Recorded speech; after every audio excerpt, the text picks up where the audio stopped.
லக்னாதிபதி இது கெட்டு போயிட்டார் அப்படின்னா இந்த லக்கணத்தை பொறுத்த வரைக்கும் லக்னாதிபதி கெட்டு போயிட்டாரு.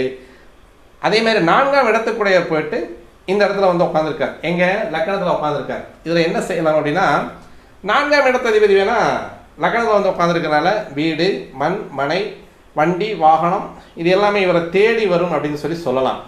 ஆனால் இதை அனுபவிக்கக்கூடிய ஒரு நிலைப்பாட்டில் லக்னாதிபதி இருக்கணும். இதுவுமே பரம உச்சப்பாகை அப்படின்னு சொல்லக்கூடிய 28 டிகிரியில் போய் இவர் உட்கார்ந்துருக்காருன்னு வச்சுக்கோமே. கடகராசியில் செவ்வாயாகப்பட்டவர் 28 பாகை எடுத்து அந்த இடத்துல உட்காந்துருக்காரு. கிட்டத்தட்ட ஆயில்யம் 4ஆம் பாதத்தில் உட்காந்துருந்தார் அப்படின்னா சந்தியில் உட்காந்துருக்காரு. அப்போ இந்த ஜாதகருடைய நிலைமையும் சந்தி தான் வந்துடுவார் அப்படின்ற மாதிரியான ஒரு நிலைப்பாட்டை சொல்லும். அப்போது இதற்கு இடம் கொடுத்த கிரகம் அப்படின்னு சொல்லக்கூடிய டெபாசிட்டர் அப்படின்னு சொல்லக்கூடிய செவ்வாய் சந்திரன் வந்து அவருடைய வீட்டிலே போய் உட்காந்துருக்கார். அப்போ இங்கே நீச்சத்தை நீச்ச பங்கப்படுத்துகிறாரா அப்படின்றத பார்த்தோம்னா டெபாசிட்டர்